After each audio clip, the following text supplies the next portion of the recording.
So, hi guys, good morning. Nandito tayo ngayon para ituro ko sa inyo kung paano i-connect ang inyong GCash sa PayPal. So, tara. Unang-una mong gagawin, dapat may GCash ka na at PayPal account.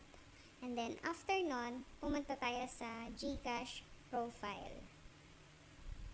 After mo pumunta sa GCash profile, kung ano dapat yung name mo sa GCash, yun din dapat yung naka-registered na name mo sa PayPal. Kung meron man niyang dot, comma sa pangalan mo, dapat ganun din yung nasa PayPal.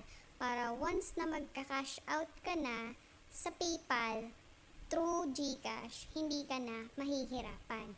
And then after nun, punta tayo dito sa link accounts. Pagka-click mo ng link accounts, ayan, lalabas lahat dyan ng kung anong meron kang card. Dahil PayPal ang ano natin today, so click natin yung PayPal. Pagka-click mo ng PayPal, ayan, lalabas dyan email address nung kinreate mo na PayPal account. After nun, i-click mo lang yung link. Oh, okay na. Kasi meron na kasi akong nilagay na dito. So, kaya ganyan na yung lumabas.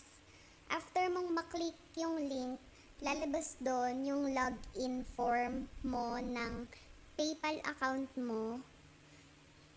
I-input mo yon yung email address and then password.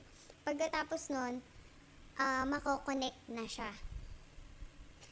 So, ayun lang. Thank you.